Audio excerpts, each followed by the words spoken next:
우리에게 무엇을 말씀하시는지, 과연 내게 이와 같은 명절이 이루어졌는지 돌아보게 하시고 다시 한번 결단하게 하시고 발걸음을 내딛는 저희들 되도록 은혜 베풀어 주시옵소서. 예수 그리스도의 이름으로 감사하며 기도드립니다. 아멘. 네, 오늘 초실절 명절입니다. 지난 금요일이 유월절이었고 6월절 양으로 그리스도께서 희생이 되셨고, 어제부터는 이제 일주일 동안 무교절, 무교병을 먹는 것이죠. 누룩 없는 떡을 먹는 겁니다. 그리고서는 이제 오늘 초실절, 부활의 첫 열매가 되신 그리스도를 이제 나타내는 부활절이라고 이야기하는데, 부활절이 아니라 초실절이라는 이름이 성경적으로 합당한 것이죠. 한글로서의 부활절이라고 한다면 크게 어긋나지는 않지만 성경적 명칭은 아니죠. 그런데 이 부활절이라는 것을 영어는 뭐라고 얘기한다고요? 이스터데이라 이런답니다. 이스터데이. 성경에 전혀 근거가 없는 단어예요. 이스터데이라는 것이. 그럼 이스터데이라는 것이 뭐냐? 그것은 사사기 2장 13절을 보면 이스라엘 백성들이 사사시대에 가장 먼저 섬겼던 우상이 뭐냐? 바알과 아스다롯이라는 우상입니다. 이 아스다롯이라는 것은 다산의 여신이고 바알은 풍요의 남신이죠. 다산의 여신, 풍요로움의 남신, 이렇게 두 신을 섬기는데 그 가운데 아스다롯이 다산의 여신을 말하는데, 이것이 아스다롯이라고 이제 한글화 번역이 될 때 이렇게 번역을 한 거예요. 실제로는 블레셋도 팔레스틴입니다. 팔레스틴. 오늘날 우리가 이제 이야기하는 팔레스타인이 그들이죠. 팔레스틴이 이제 원어 이제 그 발음인데, 우리 성경에는 그것을 블레셋이라고 기록을 했어요. 이게 한글화 시키면서 우리들이 편하게 부를 수 있도록 이렇게 말을 바꾸어 놓은 겁니다. 그러면 아스다롯도 마찬가지고, 이 아스다롯이라는 신의 그러한 그 본명이 뭐냐면 아람어로 이쉬타르입니다. 이쉬타르. 이쉬타르가 영어화돼서 이스터가 된 거예요. 그리고 그것은 이제 유럽의 불가리아 지역에서 달걀에 그림을 그리고, 이게 달걀이 이제 닭이 달걀을 낳는데 거의 3일에 2개는 낳잖아요. 요즘은 이제 그런 여러 가지 약품을 쓰고 사료를 잘 주고 이래가지고 사흘에 2개씩은 낳습니다. 하루에 1개씩 낳다시피 하는데, 그러니까 이제 그와 같은 다산의 여신을 이제 그와 같이 이제 이시타르라는 것을 섬겼는데, 그것을 오늘날 이제 캐톨릭에서 그것을 받아들이고, 그리고서는 이와 같이 부활절이라 해서 달걀을 삶아 먹는 습관이 이제 관습이 전해져 내려오는데, 성경에는 그 어느 곳에서도 달걀을 삶아 먹으라는 얘기가 없다는 말씀이에요. 그런데 그와 같은 행동을 하면서도 이것이 성경적인지 아니지를 분별도 못하고 그냥 무분별하게 이제까지 전통으로 내려왔다 이거죠. 우리 조상들이 그렇게 지켜서 전통으로 내려와서 오늘날 그냥 무의식적으로 그와 같이 달걀을 삶아서 또 달걀에 어떤 프린팅을 한다든지 이래가지고서는 그것으로 삶아서 부활절이라는 것을 기념을 해요. 그러면 이 같은 상황을 하나님이 보실 때는 어떠하시겠는가? 주님이 십자가 위에서 피 흘려 그 6시간 동안 아주 처참한 고통을 겪으시고, 그리고 무덤에 묻히셨다가 제3일에 살아나셨는데, 이것을 가지고 달걀을 삶아서 기념을 하고 그것으로 나누어 먹으면서 이것을 이야기를 하고 있으니, 주님이 보실 때는 이건 통탄할 일인 겁니다. 더더군다나 언젠가도 한번 말씀을 드렸죠. EBS라는 교육방송에서 한 10몇 년은 된 것 같아요. 제가 아주 초창기에 이걸 본 것 같은데, 저도 그것을 무의식 하나님께서 보게 하신 거예요. 그러니까 어떻게 EBS에서 그 부활절의 기원을 찾아가지고 방송을 하겠다 예고편도 들어본 적이 없는데, 오늘날 하나님께서 그 시간에 그거를 딱 보게 하신 거예요. 세상 사람들이 도대체 왜 그리스도인들이 부활절이라는 이날에 달걀을 삶아 먹고 달걀에다가 비닐로 카바를 씌워서 그림을 그리고 이게 가지고 서로 왜 기념을 할까? 이것이 성경에도 나와 있지 아니하는데 왜 그리스도인들이 이 같은 행동을 할 것인가를 세상의 교육방송이 그 기원을 찾아가지고 돌아다니다가 결국은 어디로 가요? 유럽에 있는 불가리아라는 지방에 가서 거기서 달걀 껍질에다가 그림을 그리고 이와 같이 달걀신을 섬기던 우상을 숭배하던 이들이 예전부터 있었다라는 것을 찾아내는 거예요. 이 기가 막힌 일이잖아요. 그리스도인들이 찾아보고 아니면은 딱 벗어나야 될 터인데 세상 사람들이 전혀 그리스도와 상관도 없는 세상 사람들이 왜 부활절날 달걀을 삶아 먹어서 이 나라 전체가 달걀값이 올라가는 이 어처구니 없는 일들이 왜 벌어지는가를 그 기원을 찾아가서 그것이 우상 숭배하는 일이라는 것이 드러나는 거예요.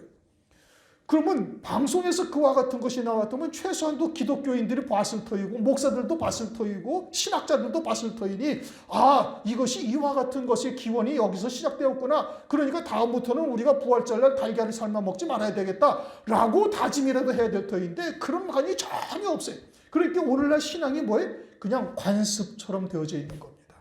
그냥 습관처럼 믿는 거예요. 이게 무서운 겁니다, 여러분.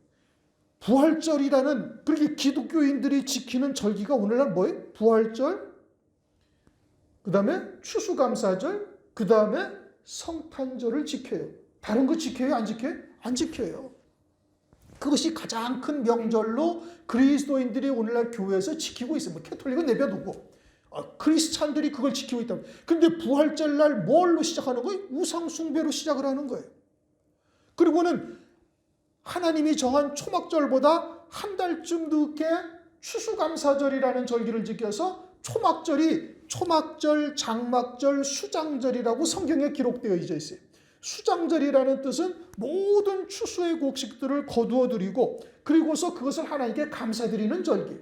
그러니까 이 초막절이라는 절기를 한 달쯤 늦게 그것이 사람들의 생각으로는 맞아요. 왜요? 11월 둘째 주나 셋째 주가 되면 그때는 모든 곡물들이 다 추수가 끝나는 때예요.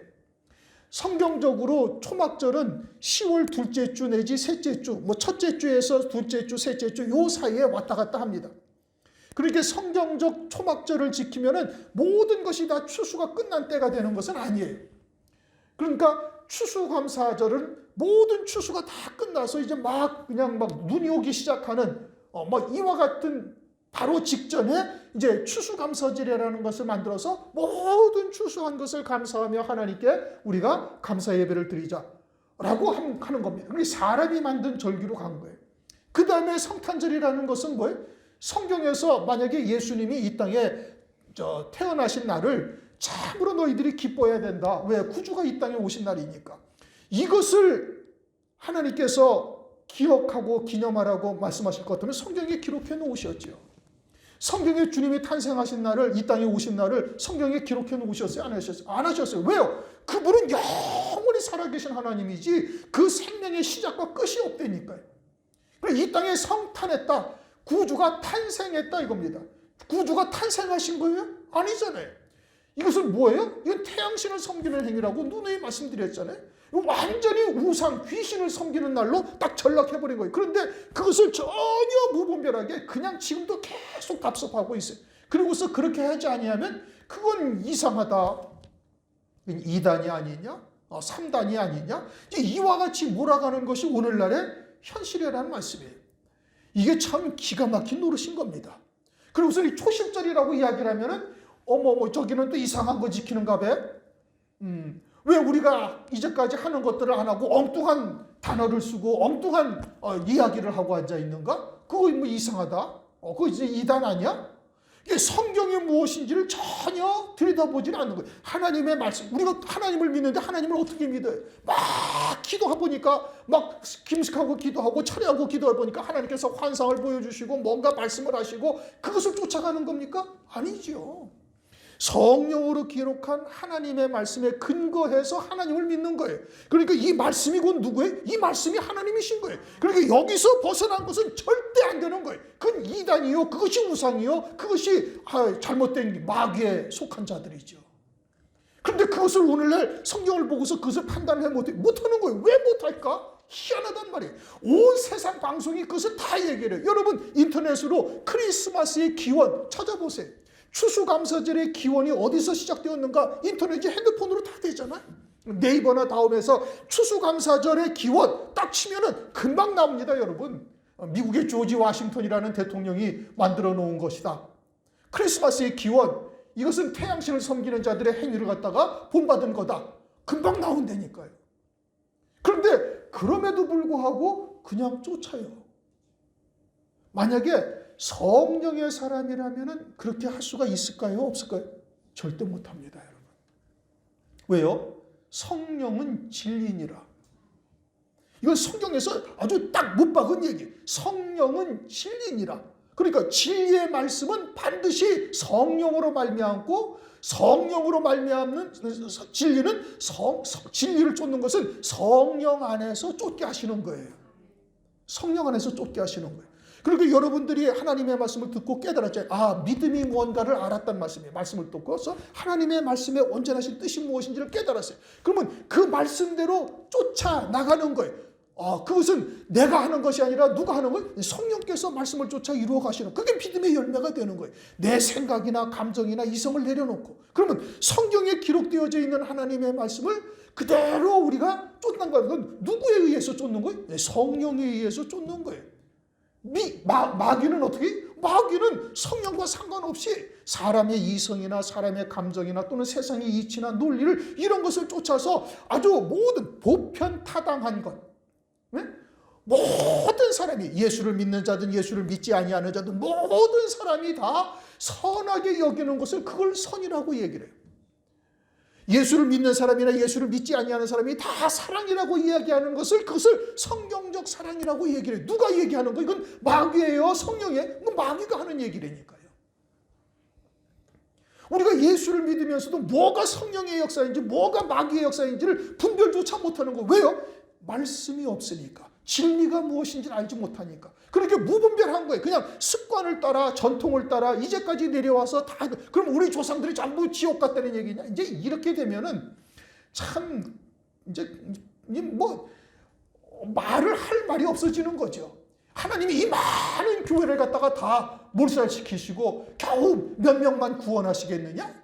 에이, 그런 하나님은 아니시지. 하나님은 사랑이신데. 우리가 예수를 위해서 얼마나 많은 열심을 내고 얼마나 많은 헌신을 했는데 우리가 예배당을 얼마나 아름답게 지었는데 내 집을 팔아서 교회에다 헌신했는데 그게 다 헛거라는 얘기냐? 말도 안 된다. 이게 자기가 부정된다라는 것을 인정을 못하는 거예요. 왜 그래요?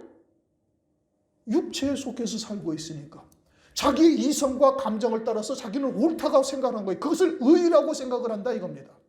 성경적 의, 하나님의 의를 모르고 사람의 의, 자기의 의를 세우려고 힘써 하나님의 의를 멸하는도다.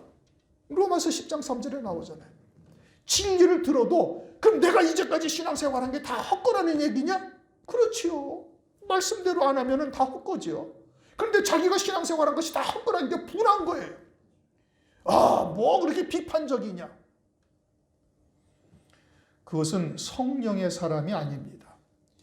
이성과 감정에 충실할 수 있을지는 모르지만 성경은 그러한 사람을 마귀의 자식이다라고 정의를 내렸어요. 그건 변명할 여지가 없어요. 하나님 앞에 가서 나는 그래도 내 양심을 따라서 하나님 앞에 바르게 신앙생활했어요. 천부당 만부당한 겁니다. 하나님은 뭘로 심판해? 말씀으로. 말씀으로 하나님은 의롭다 여기심을 받으실 것이고 우리도 과연 말씀을 쫓았는가를 하나님께서 우리를 판단하시는 거예요. 재판할 때 그렇게 하나님께서 말씀하시는 거예요. 우리가 하나님의 말씀으로 돌아가야 돼요. 언제? 이 마지막 때. 그런데 이와 같은 초실절이라는 이야기를 쓰면은 좀 이상한 곳인다고 하보다 저 6월절을 이야기라는 안상홍 비슷한데 아니야? 이제 이렇게 이제 생각을 한다 이겁니다. 이게 말씀을 볼 수 있는 시각이 전혀 없다 이거예요. 왜요? 그래서 읽어도 모르는 거예요. 성경을 백독했다는 사람이 요한계시록 20장 4절에서 6절까지 첫째 부활이라는 것을 몰라요? 이상하잖아요, 여러분? 100번을 읽었어요. 자기 말로 100독 이상을 했다는 거예요. 그럼 창세기로부터 요한계시록까지 다 읽었을 거 아니에요? 그러면 거기서도 그것도 100번을 읽었을 거 아닙니까? 100번을 읽었는데 첫째 부활이 뭔지를 모른다 이겁니다. 그냥 주님이 재림하시면 우리 다 부활한다. 죽은 자 다 부활한다. 이렇게 아주 그냥 찰떡같이 믿고 앉아있는 거예요.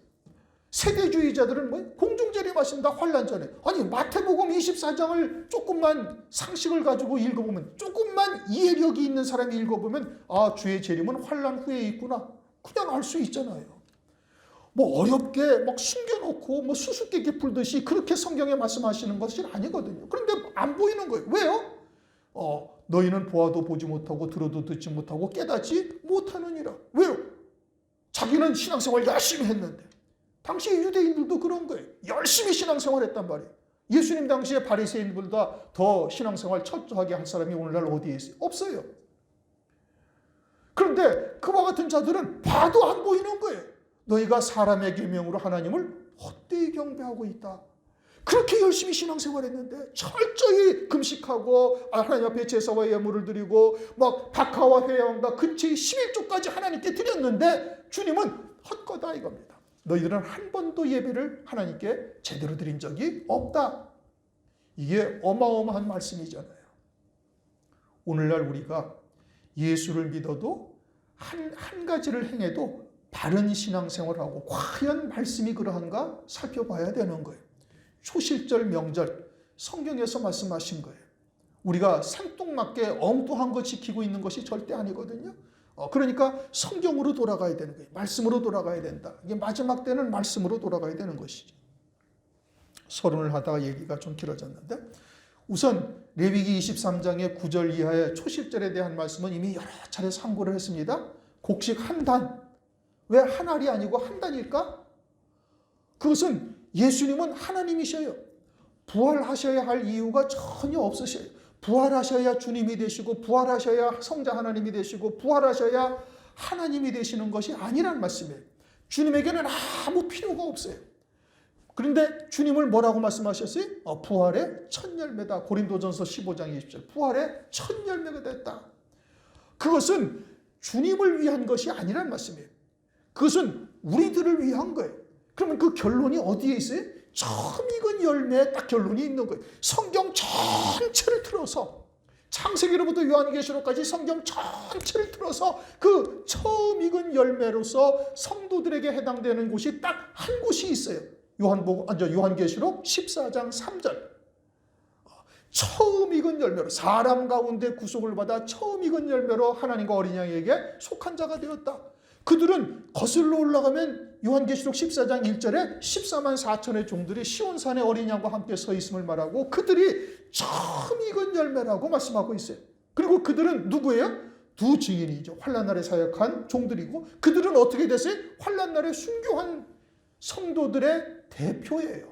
그래서 한때, 두때, 반때 순교할 성도들을 차례대로 순교할 수 있도록 하나님의 말씀으로 그들을 세우고 순교케 하고 제일 마지막 1260일 동안 예언의 권세를 가지고 예언하다가 마지막에 1260일이 지난 다음에 두 증인 14만 4천의 종들이 마지막으로 딱 순교한 거예요.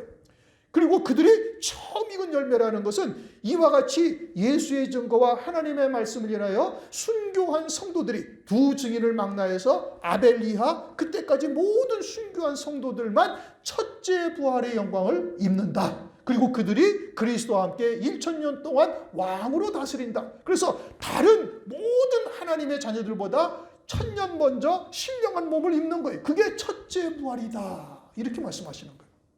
그래서 한 단이다. 만약에 이 초실절이 예수 그리스도 한 분만을 딱 말씀하신 거면 한 알갱이, 밀알 한 알이 썩으면 많은 열매를 맺는다고 말씀하시듯이 한 알이라는 단어를 굳이 주님께서 피하신 것이 아니라니까요. 굳이 그것을 한 알이라고 말씀하지 아니하신 것은 예수 그리스도만을 말하는 것이 아니기 때문에 그러는 거예요. 그래서 곡식 한 단이라고 말씀하신 것은 이와 같이 성도들 가운데 처음 익은 열매로 하나님 앞에 연락되는 자, 요새로 드릴 자들이 있다라는 것을 우리에게 계시한 것이고, 이것은 이제 뭐 그동안 누구도 이제 말씀드린 거니까 이제 넘어가도록 하십시오. 그러면서 이제 마태복음 28장으로 넘어가서 마태복음 28장에 이제 1절을 보면은 그래서 뭐라고 말씀? 1절을 한번 읽어보십시오. 안식일이 다하여 가고 안식 후 첫날이 되려는 미명의 막달라 마리아와 다른 마리아가 무덤을 보려고 갔다. 언제? 안식 후 첫날. 어떤 안식 후 첫날? 6월절이 있고 무교절부터 안식일이 시작된 안식일날 무교절이 시작되는 날이고 그 안식 후 첫날이다 이겁니다. 그러니까 6월절 이후 제3일이 되는 날이에요. 오늘날 주일이다 이겁니다. 그날 여자들이 무덤을 보려고 간 거예요. 예수님의 시체에 이제 향품을 바르고 이제 그와 같이 냄새 나는 것을 좀 방지하려고 이제 몰약과 향품을 가지고 이제 간 것이죠. 그날 안식 후 첫날이라는 것은 그것을 의미하는 거예요. 그래서 그날 어떻게 하셨다는 건 이제 부활하셨다는 내용이 이제 28장에 쭉 말씀을 하고 있어요. 오늘 이제 6절부터 읽은 내용을 보십시다. 그가 여기 계시지 않고 그의 말씀하시는 대로 살아나셨느니라. 와서 그의 누우셨던 곳을 보라. 또 빨리 가서 그의 제자들에게 이르되 그가 죽은 자 가운데서 살아나셨고 너희보다 먼저 갈릴리로 가시나니 거기서 너희가 배우리라 하라. 보라 내가 너희에게 일렀느니라. 요 장면은 이 요한복음 20장에도 요 장면이 나오는데 주님이 부활하신 장면. 이제 무덤 속에 이제 자세한 묘사가 지금 마태복음 28장에는 없어요. 그런데 요한복음 20장에는 요 무덤 속에 예수님의 시체가 누웠던 자리에 수건과 그리고 머리를 쌌던 수건과 입히셨던 세마포 옷이 각각 따로 개켜 있더라 이렇게 말씀하셔요. 그리고서는 유대인들 사이에 이제 그 헤롯과 또 대제사장과 바리새인들 또는 그 이제 서기관들 사이에 어떤 이제 풍문이 돌았는가 하니 누군가 예수의 시체를 훔쳐갔다. 그리고서는 다시 살아났다고 전애들이 거짓말하고 돌아다닌다. 유언비어를 퍼뜨린다. 오늘날로 말하면 그런 거죠. 그래서 이제 유언비어를 퍼뜨리고 있다라고 이제 주장을 하는 겁니다. 그래서 예수님을 시체를 훔쳐가고서 부활했다고 주장하는 것이 이제 오늘날까지도 그 내용들이 계속해서 내려오고 있는 거예요. 이제 기독교를 반대하는 쪽에서 이제 그렇게 이야기를 하는 겁니다. 그런데 요한복음 20장에는 어떻게 되어 있다고요?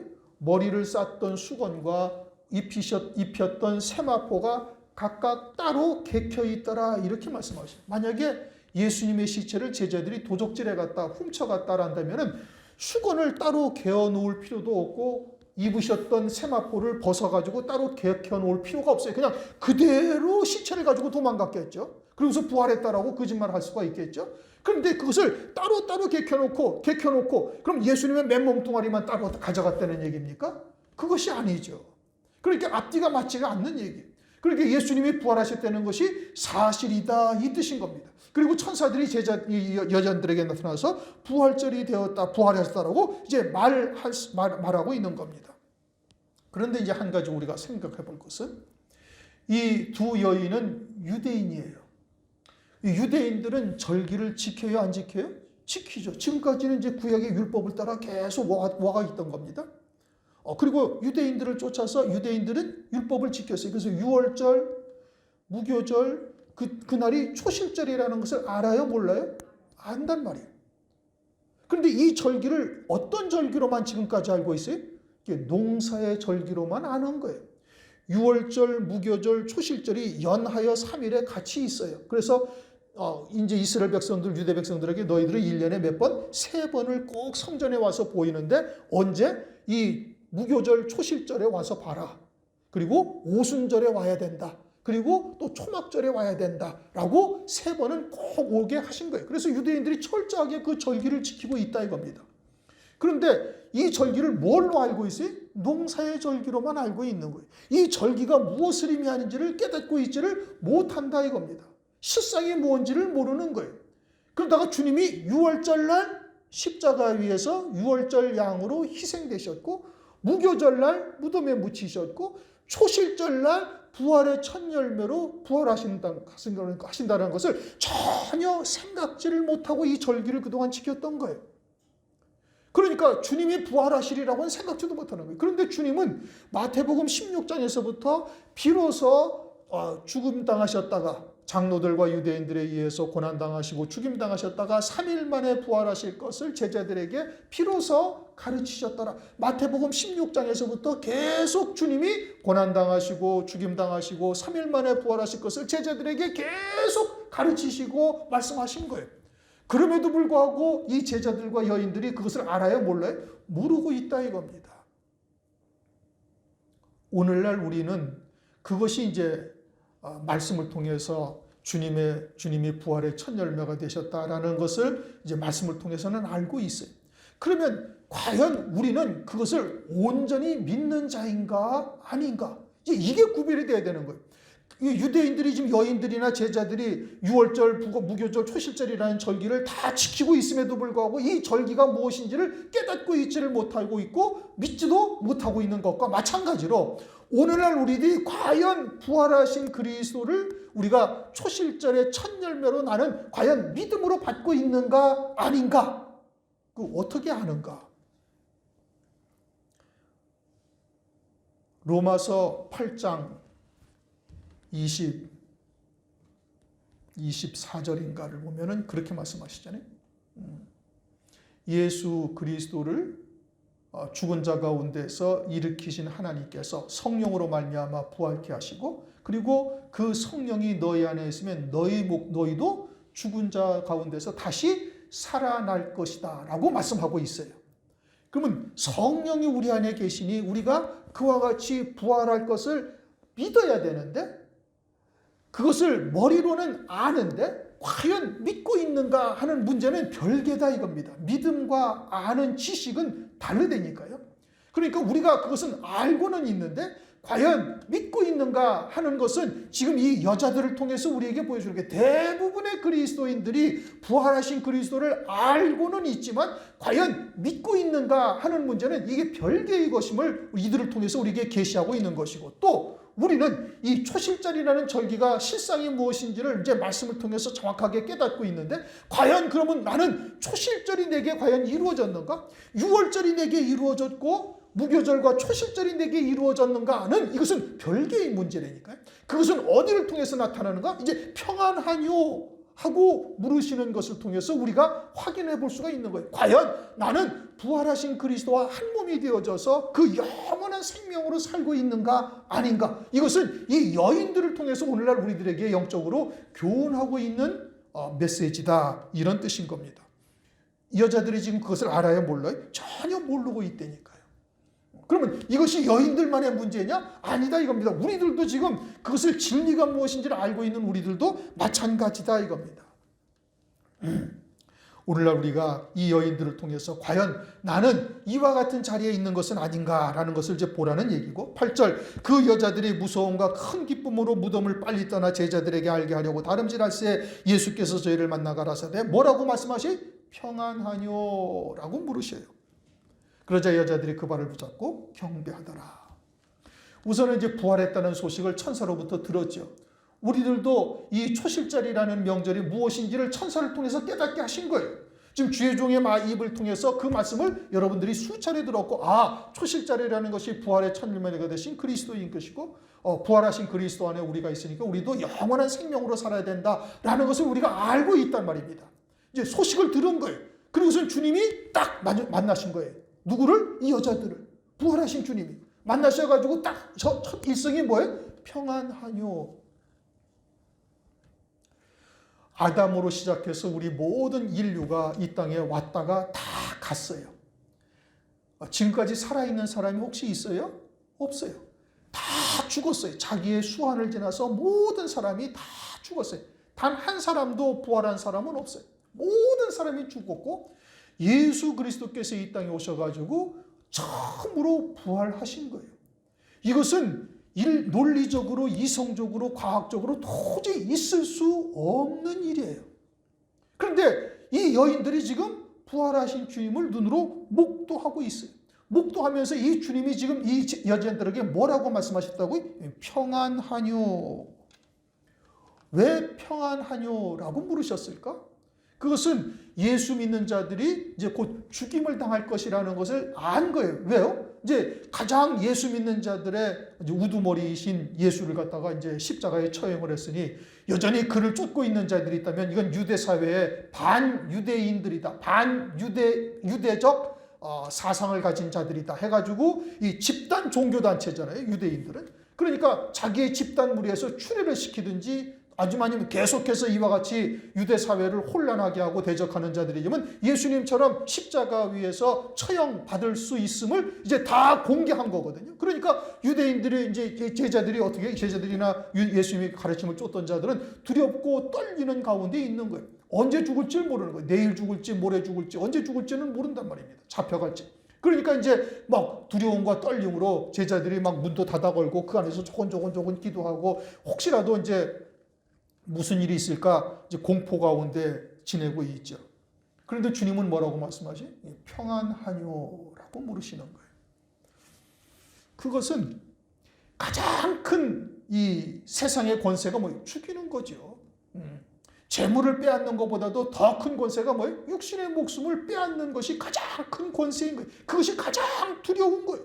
그런데 주님을 그렇게 이들이 십자가에 못 박아 죽였는데 그런데 죽으신 주님께서 어떻게 하신 거예요? 다시 살아나신 거예요.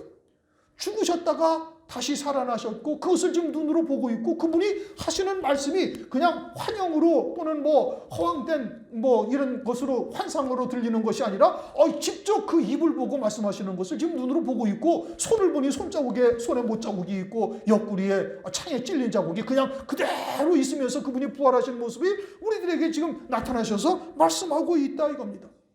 그걸 보니 이제는 저들이 나를 죽여도 나도 다시 살아나겠구나라는 확신을 갖게 되는 것이고 그렇게 되어지면은 이 세상의 그 어떠한 것에서도 두렵고 공포스러움이나 무서움을 느끼지 아니하고 평강을 누릴 수가 있다라는 것을 비로소 깨닫게 되어지는 거예요. 그러니까 우리가 과연 부활하신 그리스도 안에 하나가 되어져 있는가? 성령으로 말미암아 예수를 죽은 자 가운데서 살리신 것 같이 아버지께서 살리신 것 같이 그 성령이 내 안에 계시니 나도 죽은 자 가운데서 다시 살 것을 확신하고 있다면 세상에 그 어떠한 것에서도 두려울 수가 없다라는 뜻인 겁니다. 주님은 이 평강, 평안 그 자체시고 왜요? 주권자시잖아요. 창조주시잖아요. 조물주, 지존자가 되시잖아요. 그러니까 주님은 평안 그 자체시고 그 평안을 우리에게 주시는 그리스도의 영이신 성령께서 우리 안에 내주하고 계시는 거예요. 누가 보내신 성령이? 그리스도께서 부활하신 그리스도께서 보내신 성령이 우리 안에 내주하고 계시니 그분이 내 안에 계시다면 그 어떠한 환경이 우리에게 다가온다 할지라도 평안이다 이겁니다. 요한복음 14장 20절에 이렇게 말씀하셔요. 내가 그날에 오면은 그때가 되면은 내가 아버지 안에 그리고 너희가 내 안에 내가 너희 안에 있는 것을 너희가 알리라. 여러분 이 말씀을 이해하시고 성령, 보혜사 성령이 내 안에 계시다는 것을 확신하십니까? 그분은 누구예요? 하나님이시니까. 그리스도시니까요. 또 다른 보혜사를 내게 주신 거예요. 그러면은 내게 지금 암병이 걸려서 3개월 후에 죽는다 할지라도 평강이다 이겁니다. 사업이 부도나가지고 쫄딱 망했다 할지라도 평강이다 이거예요. 평안이다 이거예요. 왜요? 그분이 내 안에 계시니까. 설령 우리가 예수의 증거와 하나님의 말씀을 인하여 목배임 받을 자리에 간다 할지라도 평안이다 이거예요. 왜요? 이건 나에게 첫째 부활이라는 최고의 영광을 주시려는 하나님의 사랑이니 아이고 감사하며 황공무지할. 그렇게 베드로는 어떻게 십자가에 달려 있었어요? 주님과 같이 바르게 십자가에 달린다는 것은 이건 내가 가당치도 않고 거꾸로 달리리라. 그래가지고 거꾸로 십자가에 달렸다라는 전승이 있을 정도가 아니겠어요? 주님이 그 안에서 계셔서 평안을 누리니까 그 어떠한 것에도 두렵거나 무섭거나 아주 이와 같은 것이 있지 아니하다 이겁니다. 그 초실절이 이루어진 자에게 나타나는 역사가 그거라는 거예요. 부활하신 그리스도 살아계신 주님이 내 안에 함께 계신다는 거예요. 내가 아버지 안에 그날에는 내가 너희 안에 너희가 내 안에 있는 것을 너희가 아느냐. 깨닫고 믿고 있느냐? 그것을 믿는다면은 세상에 그 어떠한 것도 우리를 두렵게 할 수가 없고 무서워할 필요가 없다 이겁니다. 그러니까 10절에 뭐라고 말씀해? 이에 예수께서 가라사대 무서워 말라.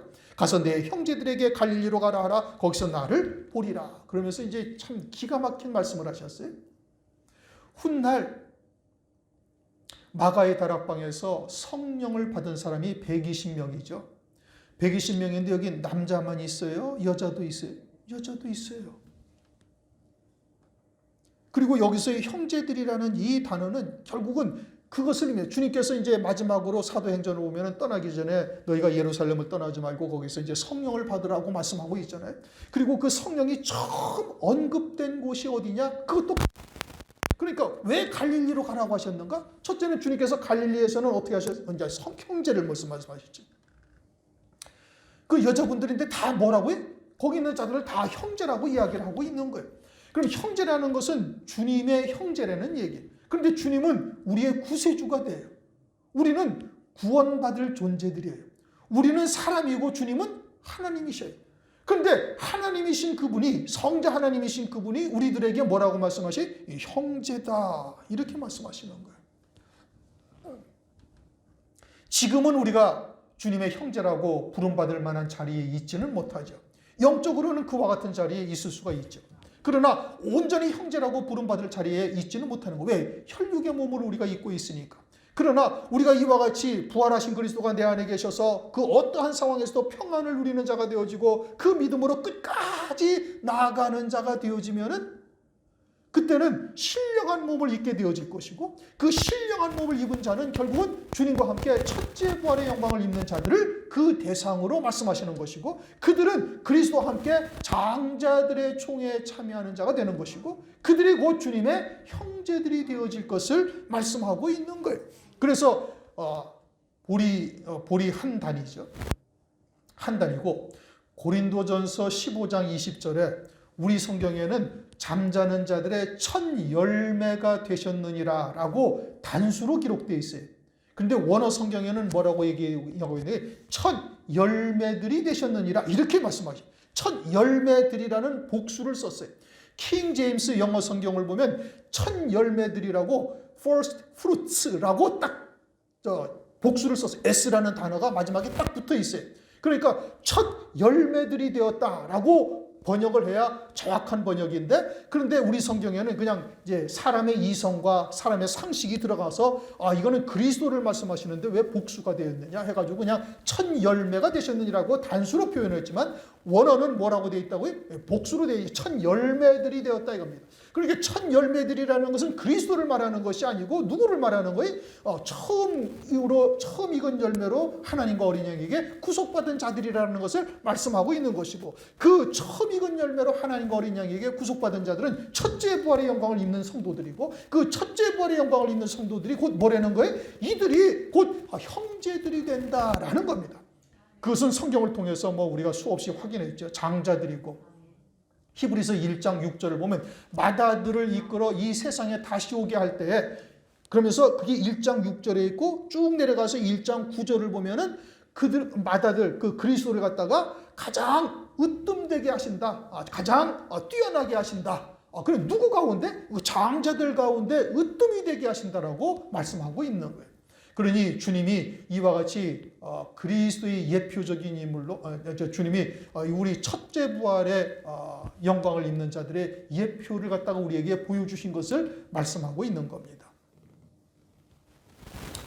농사를 짓는 사람은 이 첫 열매에 대해서 다시 한번 설명을 드리면은 농사를 짓는 사람들은 우리가 이제 벼나 보리나 또는 밀이나 이런 것을 농사를 짓을 때 이제 다 줄기가 올라왔는데 어느 날 갑자기 느닷없이 하나나 두 개가 팍딱 올라와서 이삭이 가장 먼저 패이는 게 있어요. 똑같이 이삭이 나오고 똑같이 열매가 맺는 것이 아니라 처음에 이삭이 탁 나와가지고 그것이 송골송골 알곡이 맺혀 있는 것이 탁 보일 때가 있다 이겁니다. 그러면 그것을 보면은 나머지의 보리나 밀이나 또는 벼 농사를 짓는 사람들이 나머지 줄기에서도 벼에서도 다 이삭이 패일 것을 알아요, 몰라요? 안단 말씀이에요. 이것은 믿습니다 라고 기도해서 이삭이 패는 거예요, 아니에요? 아니에요. 첫 이삭이 딱 올라와서 이삭이 딱 고개 빳빳하게 서가지고 막 고개 송이송이 이렇게 그 알곡이 딱 들어차는 모습이 딱 보이면 그냥 자연이 이제 다 이삭이 패이겠구나라는 것을 그냥 자연의 이치로 아는 거예요. 그러면 주님이 첫 열매가 되셨으면은 나머지 그를 믿는 그를 쫓는 자들이 다 어떻게 된다는 거예요? 그와 같이 부활의 신령한 몸을 입는 것을 그냥 아는 거예요. 믿는 거예요. 그냥 그것이 자연스럽게 딱 자리하게 되어지는 거예요. 그렇게 되어지면 어떻게 되는 거예요? 이제 염려할 것이 없는 거예요. 뭐 두려워할 것이 없고 믿습니다 한다고 되는 것이 아니라 그냥 그대로 딱 받아들여서 누리는 자가 되어질 수 있는 것이 이것이 첫 이삭을 통해서 우리에게 주는 영적인 교훈이다 이 뜻인 겁니다. 그러면서 어디로 갔다고요? 갈릴리로 가시다. 이제 16절 17절이 그래서 갈릴리를 말씀하시는 11 제자가 갈릴리에 가서 예수의 명하시는 산에 이르러 예수를 배우고 경배하나 오히려 의심하는 자들이 있더라. 그리고 왜 갈릴리냐? 그것은 주님이 처음 공생애를 시작하신 곳이 어디? 갈릴리예요. 제자들을 삼으신 곳이 어디? 갈릴리예요. 따로 높은 산의 영광을 보여주신 것이 어디? 갈릴리예요. 이건 누가복음 가시면 여러분 갈릴리, 마태복음이나 마가복음에서는 그곳이 갈릴리라는 표시가 없어요. 지명이 없어요. 그러나 누가복음에 가면은 갈릴리에서 시작해가지고 누가복음 9장에서 이제 변형산에서 변화되시는 모습이 나타나요. 그렇게 변화산에서 변형된 모습을 보이신 곳도 어디? 갈릴리산이에요. 그러면 갈릴리에서 따로 높은 산, 마태복음 17장에 엿새 후에 따로 높은 산에서 주님이 변화되셨잖아요. 그래서 그 변화되신 모습이 마가복음에서는 세상에서 옷을 빨아서 그게 그렇게 희게 할 수가 없을 정도로 막 그 흰 광채가 나는데 가히 어떻게 설명할 수 없을 정도의 광채가 나는 거예요. 얼굴은 막 해와 같이 힘있게 비치고 옷은 막 그 광채가 나는데 막 가히 설명할 수 없는 광채가 나는 거예요. 그것은 주님이 부활하신 후에 영광스러운 모습이신 것을 제자들에게 보여주신 것이에요. 그 제자들에 보여주신 이유는 그 제자들도 그와 같은 영광의 자리에 있을 것을 알게 하시기 위한 것이고 훗날 깨닫는 것이죠. 사도 바울도 베드로도 그것을 깨달아요. 그러면은 이와 같은 영광스러운 모습을 제자들에게 그 당시에 보여주는데 제자들이 그때는 알아요? 몰라요? 모르죠. 이게 뭐 때문에 보여주시는지를 모르는 거예요. 그리고서는 훗날 성령을 받은 후에 그것이 무엇인지를 알게 되는데 그런데 주님이 부활하신 후에 그 갈릴리에서 그 따로 높은 산에서 제자들을 만나는 거예요. 그러면 처음에 봤던 엿새 후에 따로 높은 산의 영광과 지금 부활하신 후에 주님의 모습을 보니 그때와 똑같은 것을 제자들이 확인을 한 거예요. 그러니 제자들의 심령 속에 뭐가 생기는 거예요? 어마어마한 기쁨이 충만해지는 거예요. 막 환희, 낙원이 그 심령 속에 이루어지고 그 세상에 어떠한 것도 그 이후로는 두렵지 아니하는 거예요. 죽인다 할지라도 오히려 감사하며 나가는 것이고 예수 그리스도에 대한 핍박과 고난당하는 것을 오히려 하나님의 이름에 그 영광에 합당한 자로 우리를 부르신 것을 감사하며 하나님께 영광을 돌리는 자가 된다 이겁니다. 그 믿음이 있어야 환난 날에 순교할 수가 있는 거예요. 초실절, 이 초실절이 우리에게 이루어져야 된다 이겁니다. 그 평강이 내 안에 자리할 수 있어야 우리가 환난 날에 넉넉히 예수의 증거와 하나님의 말씀을 이길 수 있는 자가 되는 것이고 히브리서 11장 38절 말씀인가? 세상이 이런 사람은 세상이 감당치 못하더라. 세상에 감당할 수 없는 자가 되는 거예요. 왜요? 완전히 하늘에 속한 자로서 그 부활의 영광을 이 땅에서 누리며 사는 자가 되어지니 그들은 세상이 재물을 빼앗는다 할지라도 또는 육신의 목숨을 거두는 막 위협, 고문 한다 할지라도 도무지 감당할 수 없는 자들로서 하늘에 속한 자로서 이 땅에서 살게 되어질 것을 말씀하시는 거예요. 유월절은 예수 그리스도께서 십자가에 의해서 죽임당하신 것이고 그것은 나의 옛사람이 예수와 함께 죽었음을 우리가 믿음으로 받고 있는 거예요. 그리고서는 무교절을 통해서 누룩 없는 떡이 무엇인지를 우리가 비로소 깨닫고 아주 순전함과 진실함의 누룩 없는 떡으로 우리가 살아가고 있다 이겁니다. 이들에게는 초실절을 통해서 이제는 부활하신 그리스도와 완전히 하나로 연합된 자로 우리가 살아갈 수 있도록 은혜를 베풀어 주신 거예요. 모든 것을 다 주신 거예요. 그리스도께서 보혜사, 또 다른 보혜사를 우리에게 주셔서 그 믿음으로 그 기쁨을 또 그 담대함을 우리가 이 땅에서 누리며 살아갈 수 있도록 모든 것을 다 주셨다 이거예요. 그 초실절이 우리에게 이루어져야 되는 겁니다. 그런데 믿지 않는 자들도 있더라. 그러지 못한 자들도 있음을 말씀하고 있는 거예요. 누구가? 지금 누구에게 가서 얘기한 거예요? 여자들이? 제자들에게. 예수님을 이제까지 3년 반 동안이나 쫓아다니던 제자들에게. 또 그 성도들에게 가서 이야기한 거예요. 주님이 부활하셔서 우리가 만났어. 내가 만났어. 그 모습이 어마어마하고 나에게 평안하뇨 하고 아주 다정한 말씀으로, 아주 차분한 말씀으로 나에게 말씀하셨어. 그래서 우리가 그 팔을 붙들고 거기서 경배하는데 내 형제들에게 가서 빨리 주님이 부활하신 소식을 전하라. 그리고 갈릴리에서 만나리라. 내가 그 얘기를 듣고 왔어. 그래서 내가 지금 증거하는 거야. 그런데 그 말을 믿지 못하는 자들도 있더라. 우리 가운데는 그러한 심령은 없어야 되겠습니다. 그래야 끝까지 남은 자로서 승리할 수가 있겠습니다. 기도하시겠습니다. 하나님 아버지 감사합니다. 오늘날 이 마지막 때에 참된 절기의 실상이 무엇인지를 우리에게 깨닫게 하시고 또 믿음으로 받게 하심을 감사를 드립니다. 이제 그러한 하나님의 말씀과 믿음으로 온전히 하나가 되어져서 성령께서 인도하시는 대로 믿음의 열매를 맺어갈 수 있도록 역사하여 주시옵소서. 감사와 찬송과 영광을 드리옵고 예수 그리스도의 이름으로 기도드리옵나이다.